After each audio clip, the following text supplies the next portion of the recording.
I think the biggest myth about STDs is that only promiscuous people get them. I've heard that I'm not sitting on that toilet seat. The biggest myth is like, you know, like you're gonna get a disease from mosquitoes. It's not gonna happen to me. That's the biggest myth. It will happen to you.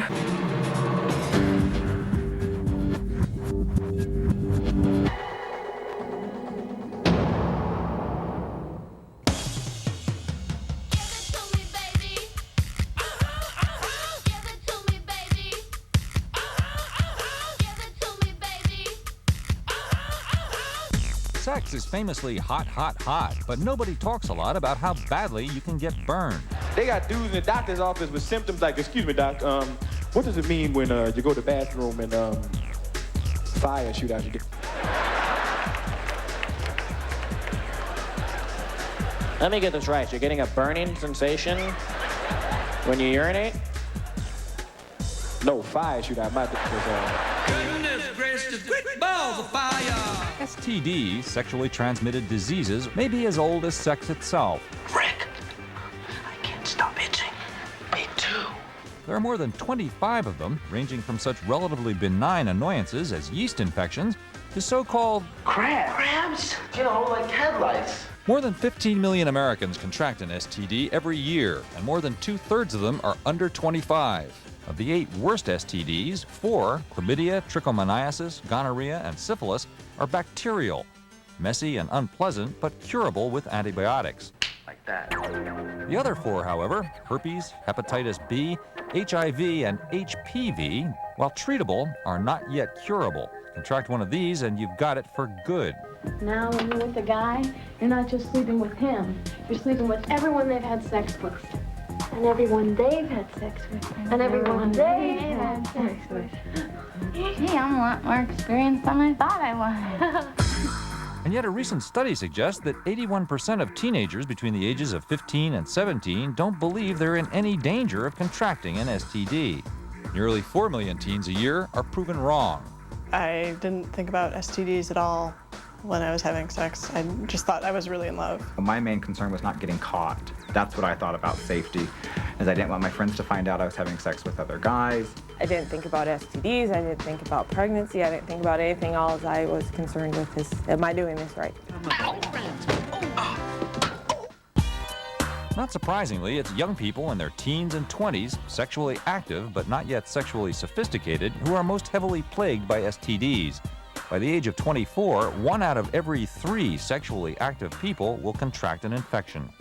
The first time I had sexual intercourse, I contracted chlamydia and gonorrhea. I'm pretty sure that I was infected with HPV through unprotected sex. I got chlamydia because I was having unprotected sex with a guy who I thought was being monogamous. I've had chlamydia, I have herpes type 1, and I've had HPV, genital wart. I went into the doctor, they diagnosed me with herpes. I was diagnosed with gonorrhea 4 years after I was diagnosed with chlamydia. Being diagnosed with HPV was definitely kind of like a huge warning sign for me that I needed to change some of the things I was doing. Be prepared. Hey, look, designed for that woman's extra pleasure. It's alarming just how alarming the numbers are.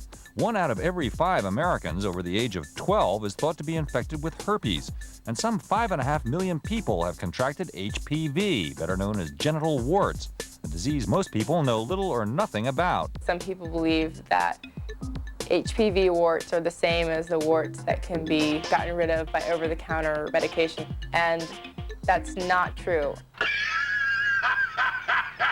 Misconceptions such as this, together with careless behavior, are responsible for the continuing spread of such infections.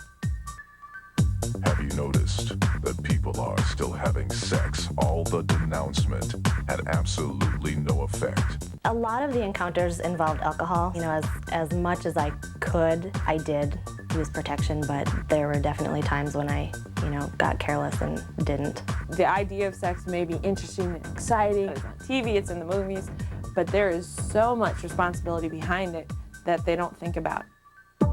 It would be helpful if people talked about STDs before engaging in sex, of course, but that rarely seems to happen. I think it's difficult to talk about sex, period. And then to talk about sexual diseases, It's just like, oh my gosh, I can't even tell you what I want you to do to me, and now I'm supposed to tell you what infections I've had. I'm sure people in their minds look down like, oh, well, that person's dirty. I had that connection between promiscuity, STD. So once I got an STD, therefore, I must be promiscuous. I have to be one of the biggest sluts in the world is what was going through my head, because this would not happen to somebody who doesn't sleep around. And actually for me, that was the third person I'd ever slept with in my life.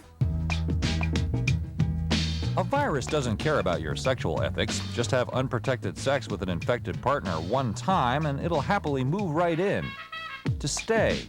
And yet, as clear as this danger is, many young people continue to make tragic mistakes that can't be undone. Everybody has this I'm invincible. It'll happen to everybody else, but it won't happen to me. And that it really, when it comes down to it and it happens to you, you go, it's kind of a slap in the face. When we return, we'll hear some first-hand accounts of STD symptoms and treatments, plus some tall tales you needn't bother believing anymore.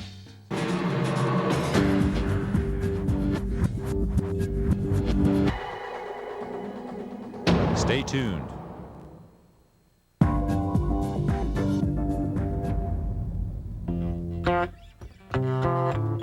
The first time I had sex, I was in Japan. I was 16 at the time, and she was in her 30s, and we were getting drunk off sake. And next thing you know, one thing led to another, and we ended up having unprotected sex. It took, like, I think about 2 weeks before I first started seeing symptoms. I contracted 2 STDs. I contracted gonorrhea and chlamydia. I had no suspicions that I might have contracted any STD. Well, I was with this guy. We were together for about 1.5 years. We started out using condoms, and then we stopped after a while. I was on the pill, and we were monogamous the whole time, or so I thought. I was monogamous the whole time, so it was real surprising when I got that positive result on the chlamydia test.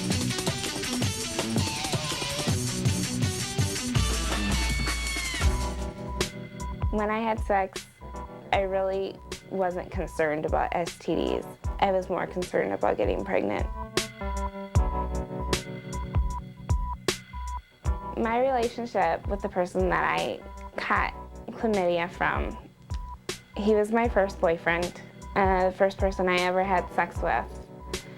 And I trusted him a lot.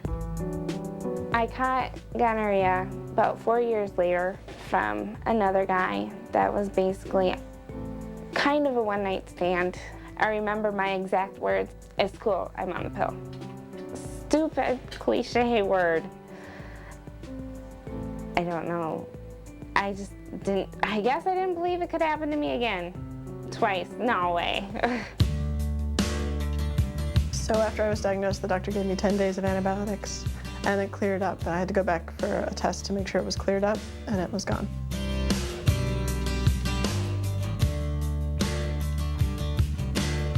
It's not a big deal when you find out. You just take the antibiotics, it goes away. But if I hadn't heard from my clinic that I had this, it can actually go, and because it has no symptoms, I wouldn't notice it. It can actually end up invading the uterus with infection, I found out. And it can ruin your chances of having a baby.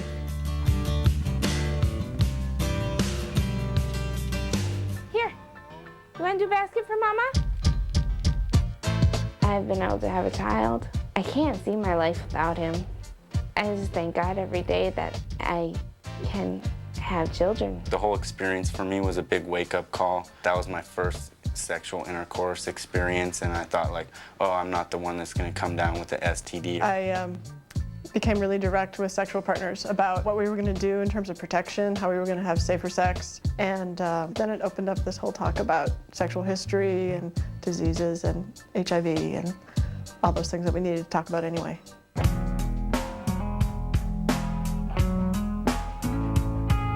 A viral STD is something that stays in your body, that they will treat the symptoms of, but that is something that will be with you for as long as you have your body. If it is a bacteria infection that can go away, it's gone in a week and you can forget all about it. With something that's not going to go away, if you try to forget about it, it'll come back and it'll remind you I'm still here.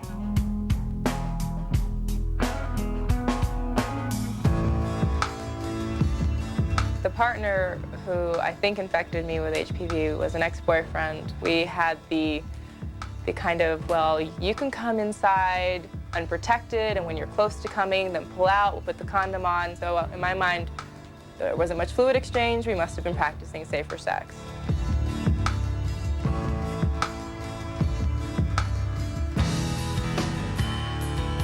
We had been broken up for several months, and I got a phone call from him, and we weren't on speaking terms, so I knew that a call from him was something serious, and he told me that he had just been diagnosed with genital warts, and I was shocked, and then I was angry, and I was scared, and I made a doctor's appointment immediately.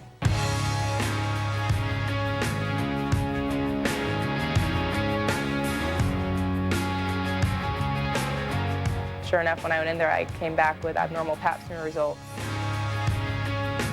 It also, just emotionally and psychologically, was very, very damaging.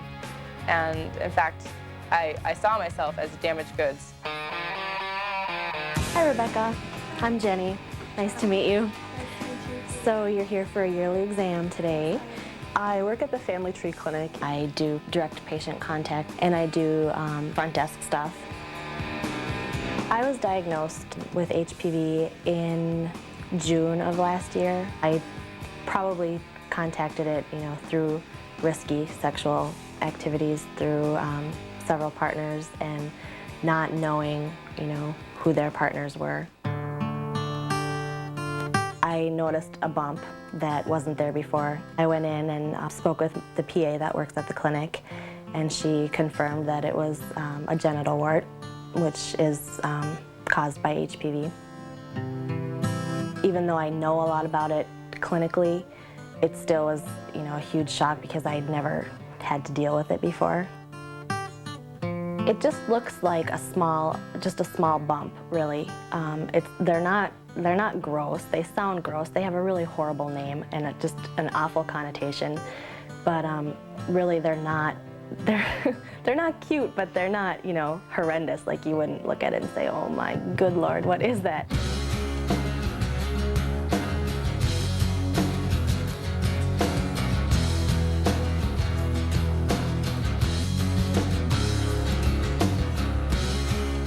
I had noticed I had this little white bump throughout college. When my partner ended up getting a wart on his lip, I thought I should go get that checked out. And I went to the clinic on campus because I was still in college at this time, and sure enough, I had HPV. My other experience was herpes. I have herpes simplex type 1, which is traditionally known as oral herpes, and I have it on the shaft of my penis.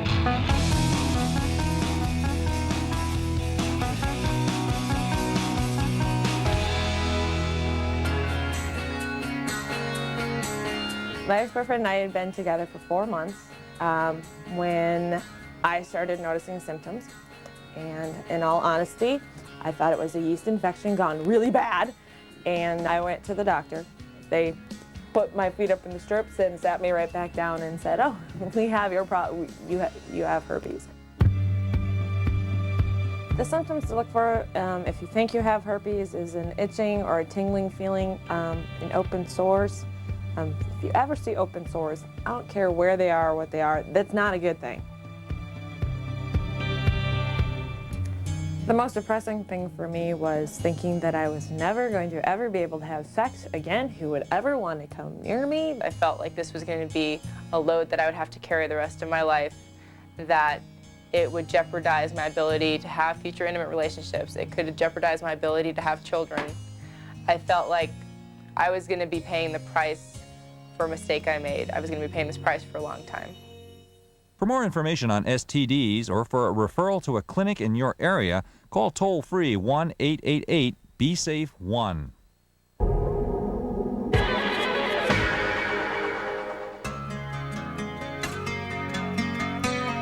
Herpes has changed my life in the idea that I'm more cautious of things now. I don't want to be burned for another time. That this was the eye-opening event. I have to deal with HPV and my herpes on an ongoing basis. I've been very fortunate that I haven't had any outbreaks in the last 5 years, but it's still something I think about.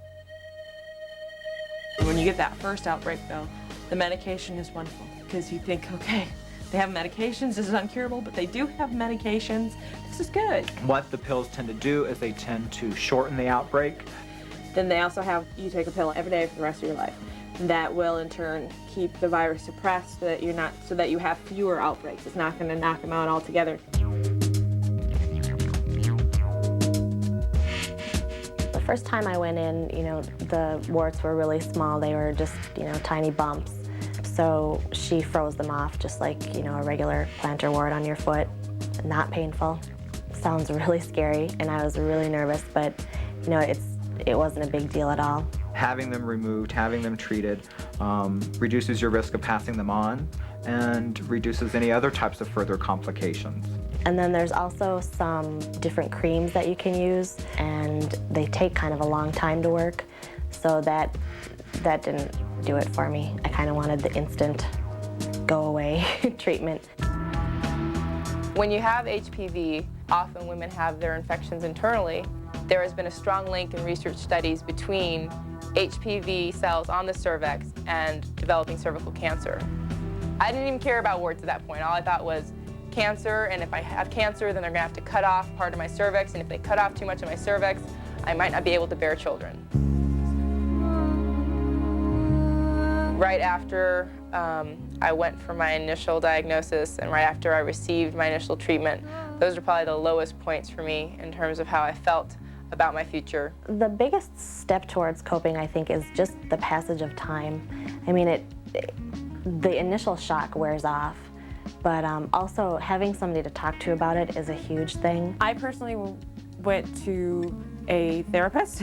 I went in and I sat down with this guy and I just busted out into tears and went, oh, I have herpes. It's a little more than you can bear. I think my way of coping with that type of depression over the issue was to become incredibly activist-oriented about it, to say, I need to inform myself and I need to inform other people. There are guys out there who I've heard of who will tell you that they're too big for a condom. They don't make condoms big enough for me. And I just want to point out, oh, we got a hand in the back? If a guy ever tells you that he is too big for a condom, you have more to worry about than STDs. Matt and I both started off as sexual health care educators. We definitely have different life experiences, and I would say we're affected differently by our STDs. I try to use condoms, but I don't always, for whatever reason, whether, the guy is so hot and I'm afraid of maybe him not liking me. It scared me into safer sex. I don't ever imagine that I would voluntarily not practice safer sex with a partner whose health status I was unsure of. Come on, girl. Come on. That's a good girl. This is the first person that I have ever gone out with that is that forthright about their sexual history. And one of the criteria was before we would have, intercourse of any kind, that I would have to be tested to sort of jump all the hoops so that I could eventually have sex.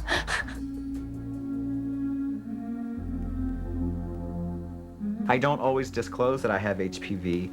They could reject me, or they could not like me, or they could see me as this kind of bad person or this dirty person. The hardest thing for me so far has been, telling people and kind of the fear of being rejected. I do believe in telling people that it's their choice, it's not just your choice. I don't jump into the sack with anybody, and it's probably almost a blessing in disguise that I will never do that. Come on, baby. It's almost very sensual in a way to have somebody who's that upfront about their sexuality and that open with their sexuality. Because she's so open and forthright with it, it almost, destigmatizes it in a way. It's not my shameful hidden secret. It's part of me that enters our relationship in the sexual realm that we need to deal with as a couple. And I guess I have no reason not to be optimistic. Oh, that's a good girl. As we proceeded along our stages, there'd be a new sexual barrier device brought in, the introduction of the dental dam and the female condom and the male condom, and it was really sort of a hands-on course. So, you've got your dental dam. What do you do if you want to use it correctly? Anybody raise your hand? Okay, up front. You lubricate the surface that you're going to be licking, and you put it on there, you stretch it out, and you go at it. I think abstinence is something that should truly be considered, and it should truly be a part of your thought. Abstinence is good if you can do it. The best way to protect yourself is to, be real knowledgeable about what's out there. Obviously, if you don't know what you're protecting yourself from, then you won't know how to protect yourself. A condom and spermicide is your best shot at hopefully not transmitting. For safer sex to be practiced correctly, it does need to be used every time. 100%. It's not going anywhere near me unless it has a condom on it. For goodness sake, I got the hippie, hippie shake. Yeah, I got the shake. I got the hippie, hippie shake. I can't sit still with the hippie, hippie shake. Yeah, it's in the bag. The hippie, hippie shake. This program is brought to you through a partnership with the Henry J. Kaiser Family Foundation. For more information on STDs or for a referral to a clinic in your area, call toll-free 1-888-BE-SAFE-1.